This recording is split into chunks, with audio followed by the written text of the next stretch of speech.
Megastar Pawan Kalyan ఒక అశేష అభిమానం, లక్షలాది మంది కోట్లాది మంది అభిమానులు ఉన్న ఒక కథానాయకుడు. అలాగే రాజకీయ నాయకుడిగా కూడా 10 ఏళ్ల నుంచి పార్టీ పెట్టి పార్టీ గెలిపోవటంతో సంబంధం లేకుండా సస్టైన్ చేస్తూ పోరాడుతూ అంటే ఈ కూటమి గెలవడానికి ముఖ్య భూమిక పోషించిన వ్యక్తిగా అందరి చేత కొనియాడబడుతున్న పవన్ కళ్యాణ్ గారు. సో ఆయన కోసం చెప్పాల్సి వస్తే, ఆయన సైకాలజీ కోసం చెప్పాల్సి వస్తే ఏ విధంగా అనాలిసిస్ చేస్తారు? పవన్ కళ్యాణ్ గారు ఫస్ట్ ఆఫ్ ఆల్ ఫిల్మ్ ఇండస్ట్రీకి సంబంధించిన ఆయన. So if he wants to make money చేసుకోవాలంటే ఆయనకి ఆప్షన్స్ ఉన్నాయి.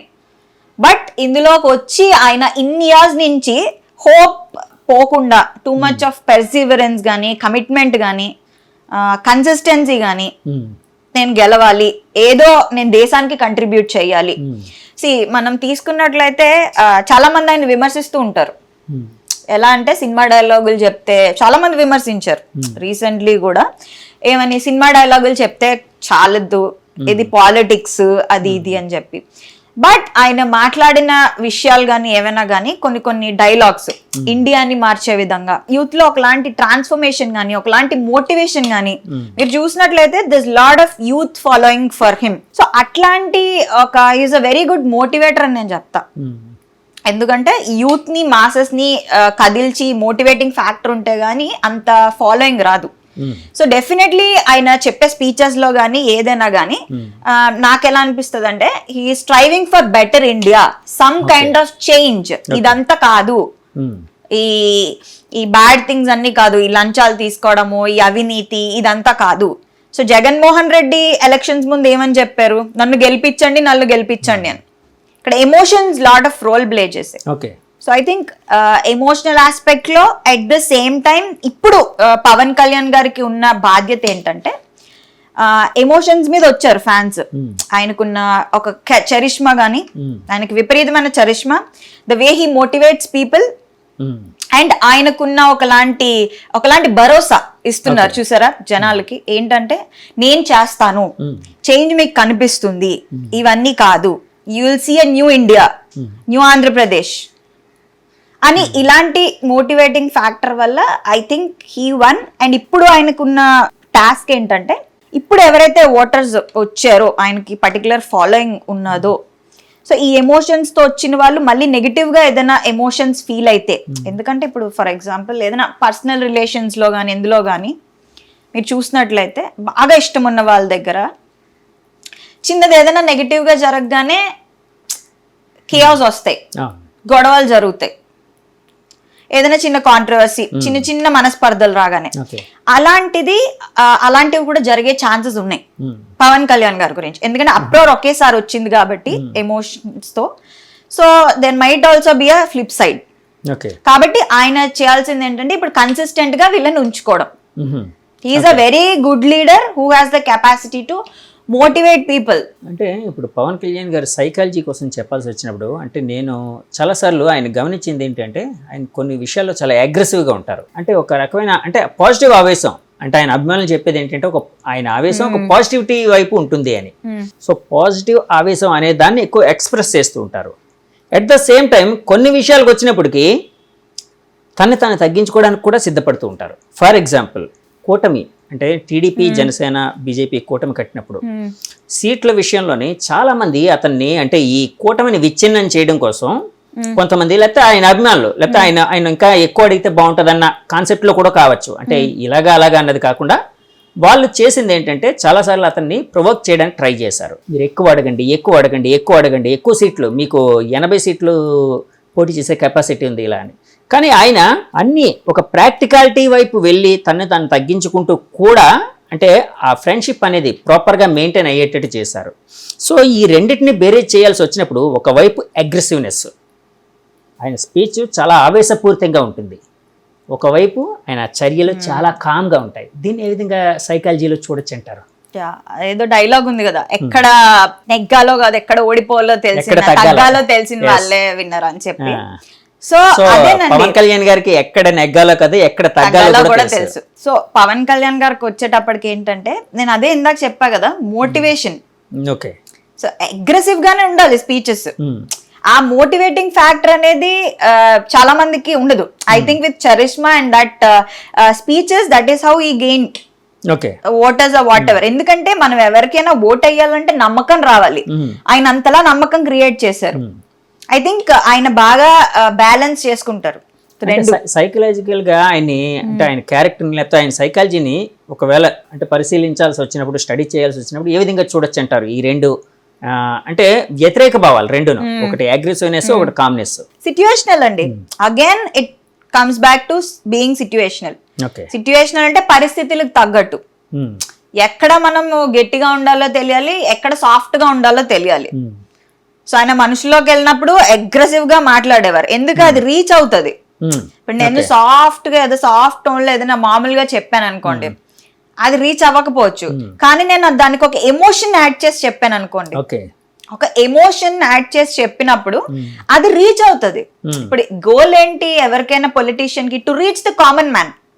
సో కామన్ మ్యాన్ ఎలా రీచ్ అవ్వాలి? Through emotion. సో ఆయన ఫీల్ అయ్యి, ఆయన ఐ థింక్ అగ్రెషన్ కాదు, అగ్రెషన్ తో ఒకలాంటి చూసారా మీరు కొంతమంది పొలిటీషియన్స్ కానీ ట్రాన్స్ఫర్మేషనల్ లీడర్స్ కానీ వాళ్ళు మాట్లాడుతున్నప్పుడు వాయిస్ మాడ్యులేషన్ కానీ ద ఎమోషన్ విత్ విచ్ అంటే భావం ఏం చెప్తామో అది బాగా రీచ్ అవుతుంది. అట్ ద సేమ్ టైం వాళ్ళ యాక్షన్స్ అనేవి సిట్యుయేషనల్ గా ఉండాలి, సిట్యుయేషన్ కి తగ్గట్టు, పరిస్థితులకు తగ్గట్టు ఉండాలి. సో ఐ థింక్ ఆయన బాగా మేనేజ్ చేసుకోగలిగారనే చెప్పొచ్చు. అలాగే పవన్ కళ్యాణ్ గారి ఆహార్యం చూసినప్పుడు ఆయన ఉంగరాలు సంథింగ్ ఏవో కనిపించాయి నాకు. ఏంటండి అంటే ఉంగరాలు అంటే మీరు యాక్చువల్గా ఒక సైకాలజిస్ట్, అంటే నేను అంటే దైవం మీద భక్తి ఉండడం, ఉంగరాలు పెట్టుకోవడం తప్పని నేనేం చెప్పట్లేదు, నేనేం జడ్జిమెంట్లుగా ఏం చెప్పట్లేదు. వాళ్ళ అభిప్రాయం కావచ్చు, వాళ్ళ విశ్వాసం కావచ్చు, మంచి జరుగుతుందన్న ఇది కావచ్చు, లేకపోతే దైవానికి సంబంధించిన ఒకటి ధరిస్తే మనకి అంటే మనం స్వచ్ఛంగా ఉంటామనే ఒక ఇది కావచ్చు. సో ఉంగరాలు కొన్ని చూశాను, దానికి సంబంధించి మీరు కూడా ఆ మధ్య ఎప్పుడో ఒకసారి ఆఫ్ ద రికార్డ్ మాట్లాడుతున్నప్పుడు ఉంగరాల కోసం అన్నారు. ఏంటండి అది? ఏంటి ఆయన ఎలాంటి ఉంగరాలు పెట్టుకుంటారు? ఆయన చేతికి చూసానండి, ఏ ఫింగర్స్ కో నాకు గుర్తులేదు కానీ ఒకటి తాబేల్ ఉంగరం, ఒకటి కోబ్రా రింగ్, అదే పాము ఉంటుంది కోబ్రా రింగ్ ఒకటి, ఇది ఒకటి. సో బేసికలీ నాకు జనరల్ గా తెలిసిన విషయం ఏంటంటే ఆస్ట్రాలజికల్ సిగ్నిఫికెన్స్, ఆస్ట్రాలజీ ప్రకారము మనకి ఈ కోబ్రా రింగ్ ఏదైతే ఉందో it brings good luck, good luck and fortune అన్నమాట. మంచి విషయాలు మంచి జరుగుతుంది. రెండోది ఏంటంటే టర్టిల్, అదే మన టార్టాయిస్, తాబేలు ఉంగరం ఏంటంటే ఇది పాత కర్మలను కడిగేసి కొత్త పరివర్తన తీసుకొస్తుంది, ఒకలాంటి ట్రాన్స్ఫర్మేషన్ అండ్ గుడ్ కర్మస్ అంటే పాత పూర్వజన్మలో చేసిన కడిగేసి ట్రాన్స్ఫర్మేషన్ తీసుకొచ్చి ఎందులోనైనా నిలబడితే గెలుస్తారు అనే ఒక సిగ్నిఫికెన్స్ ఉన్న ఫింగర్ రింగ్స్ ఇవి. ఇంకా ఆస్ట్రాలజర్స్ ఇంకా బెటర్ గా చెప్తారు. ఇన్ జనరల్ ఆస్ట్రాలజికల్ సిగ్నిఫికెన్స్ ఇది. బట్ సైకలాజికలీ దీన్ని తీసుకుని మాట్లాడాలంటే ఎక్కడ ఏది ఎవిడెన్స్ లేదు that wearing rings has psychological impact అని. ఉంగరాలు వేసుకోవడం వల్ల వాళ్ళకి ఏదో నిజంగా వచ్చేస్తుంది, సైకాలజీ ప్రకారం ఎక్కడ రీసెర్చ్ లేదు. కానీ ఒక విషయం ఏం చెప్పుకోవాలి, సైకాలజీ అనేది సైన్స్ కాబట్టి సైన్స్ పరంగా లేదు. కానీ ఆస్ట్రాలజీ అనేది సూడో సైన్స్ అండ్ ఆస్ట్రాలజర్స్ వాళ్ళు చెప్తారు అంటే ఒక నమ్మకం, ఒక దైవత్వం అనుకోండి.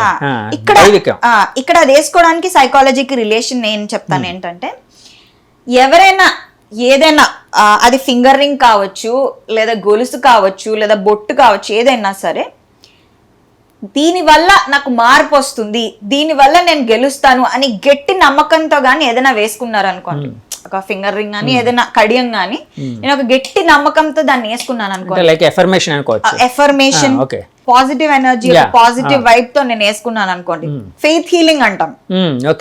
చూసారా, ఫెయిత్ హీలింగ్ అనే కాన్సెప్ట్ ఏంటంటే భగవంతుడిని నమ్మండి మిరకల్స్ జరుగుతాయి అంటారు. అంటే ఆ ఫెయిత్, ఆ ధైర్యం వల్ల ఇప్పుడు బాగా క్యాన్సర్ పేషెంట్ కో, బాగా ఒంట్లో బాగాలేని వాళ్ళకో ఆ దేవుడు స్తోత్రం చదువుతుంటే ఒకలాంటి ఎనర్జీ, పాజిటివిటీ, దానివల్ల వాళ్ళు బతికేస్తారు ఆ ధైర్యానికి.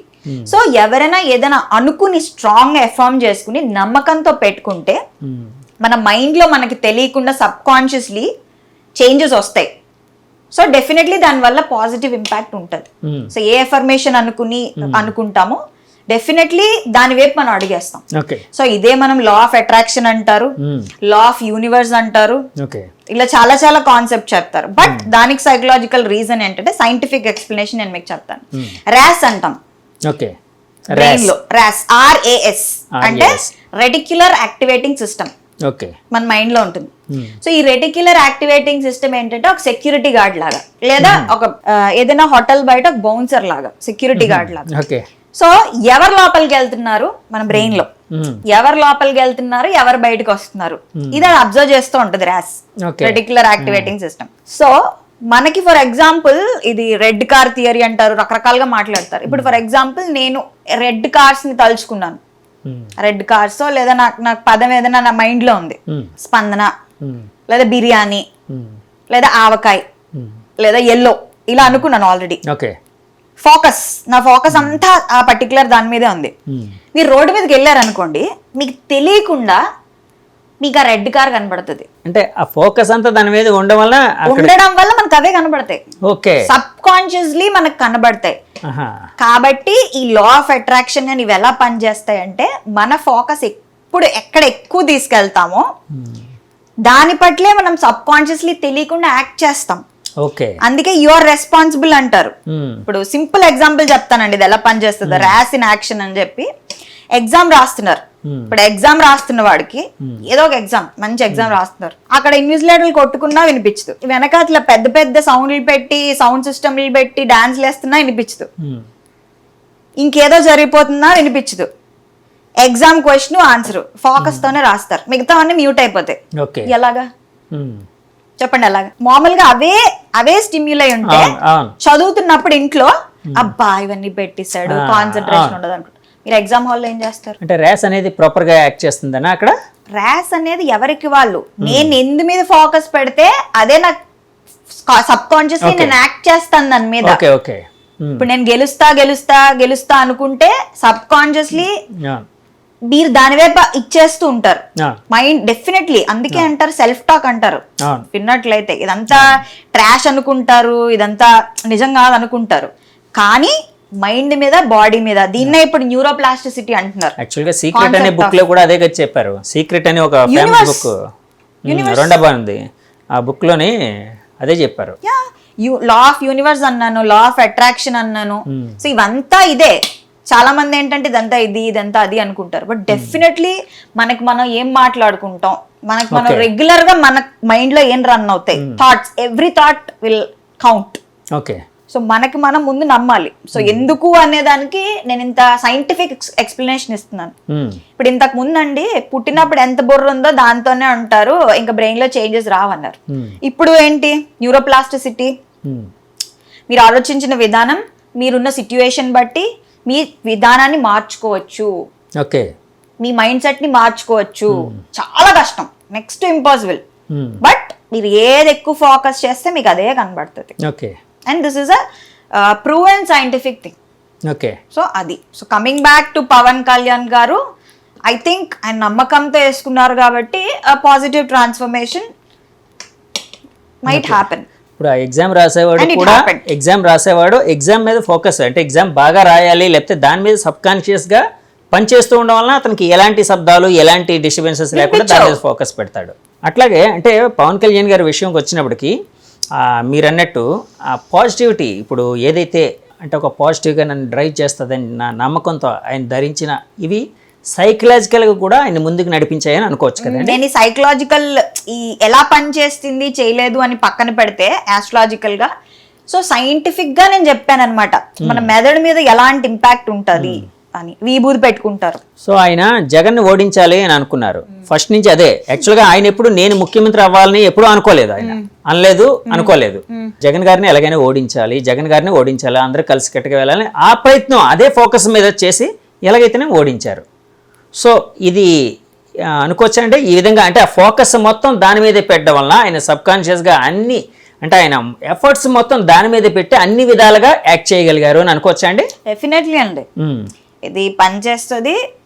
80 to 90%, అండ్ మిగతా పరిస్థితులు and way he took actions కూడా Okay. ఓన్లీ అనుకోవడమే పనికిరాదు కదా, అది చేసి మనం యాక్షన్స్ కూడా మనం యాక్షన్స్ సపోర్ట్ చేయాలి. ఇప్పుడు అంటారు కదా అడగందే అమ్మాయిన ఇది పెట్టదని చెప్పి, యువర్ యాక్షన్స్ నీ కర్మ నువ్వు చేయి, తర్వాత వాట్ ఎవర్ ద రిజల్ట్ అది దేవుడికి వదిలి అని చెప్తారు కదా భగవద్గీతలో, కర్మణ్యవాధికారస్తే మా ఫలేషు కదాచన. సో యూ డూ ద కర్మ.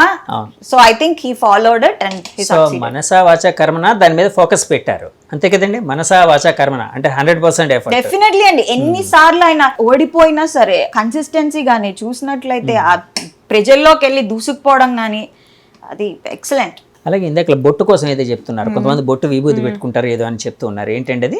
నమ్మకంతో ఇప్పుడు హాస్పిటల్ ఎవరో ఉన్నారండి, బొట్టు తీసుకెళ్లి విభూతి బొట్టు పెడితే బాగుంటది, ఎందుకు చేస్తారు?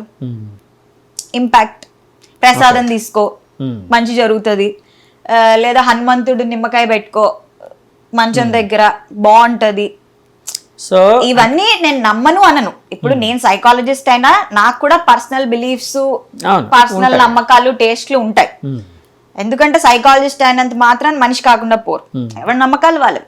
బట్ సైంటిఫిక్లీ మాట్లాడుకోవాలంటే ఇవన్నీ కూడా ఫెయిత్ హీలింగ్ లోకి వస్తాయి. యాజ్ అ సైకలాజికల్ పర్స్పెక్టివ్ లో మాట్లాడుకోవాలి. యాక్చువల్గా ఇస్రో వాళ్ళు కూడా ప్రతిదానికి ముందు అక్కడ గుడికి వెళ్ళి అర్చన చేయిస్తారు కదా, దాని మీద కొంతమంది నాస్తికవాదులు కూడా దాని మీద అనేవారు కదా, మీరు సైంటిస్టులు సైన్స్ కోసం ఆలోచించే వాళ్ళు మీరు మళ్ళీ దేవుడిని నమ్మడం ఏంటి, ఆస్తికత్వం ఎందుకు అన్నట్టే అనేవారు. కానీ ఎవరి నమ్మకాలు వాళ్ళవి, మీరు అన్నట్టు ఆ బిలీఫ్స్, పర్సనల్ బిలీఫ్స్ అనేవి కూడా ఒక పాజిటివిటీ వైపు తీసుకుని వెళ్తాయి కదండి, అలా అనుకోవచ్చు కదా? డెఫినెట్లీ గుడ్ థింగ్, మంచి వైపు తీసుకెళ్లేవి. ఎందుకంటే ఇప్పుడు పేషెంట్ అన్నారండి, హాస్పిటల్లో ఉండే పేషెంట్కి వెళ్ళి బొట్టు పెడితే వీళ్ళ నమ్మకంతో పాటు వాళ్ళలో కూడా ఒక రకమైన పాజిటివిటీ, ఆహా నేను దేవుడు బొట్టు పెట్టుకున్నాను, లేకపోతే నాకు దేవుడు వైబ్రేషన్ ఫ్రీక్వెన్సీస్ అంటారు చాలా మంది. ఇప్పుడు లలిత సహస్రనామం వింటూ ఉంటారు, ఇవన్నీ కూడా లేవగానే కౌసల్య సుప్రజారామ అదొక vibe. Okay, it resonates. Music therapy అంటాం మేము. కొన్ని మంత్రాలు ఉంటాయి, వేదాలు చదువుతారు, అవి ప్రొనౌన్స్ చేసినప్పుడు ఏంటంటే వచ్చే వైబ్రేషన్స్ వల్ల మైండ్ లో చేంజెస్ జరుగుతాయి. మీరు కొంచెం రీసెర్చ్, కొన్ని స్టడీస్ ఉన్నాయి ఏంటంటే త్రయంబకం యజామహే ఉందా, అది చదివిన వాళ్ళకి, మృత్యుంజయ మంత్రం చదివిన వాళ్ళకి బెటర్మెంట్ వచ్చింది. Scientifically they have recorded it. Okay, neuro imaging, brain imaging studies లో, కొన్ని స్టడీస్ లో. ఓకే, సో ఇవన్నీ కూడా పనిచేస్తాయి కొన్ని లెవెల్స్ లో. డాక్టర్ గారు యాక్చువల్గా ఈ మధ్య బాగా వినిపిస్తున్న ఒక టాపిక్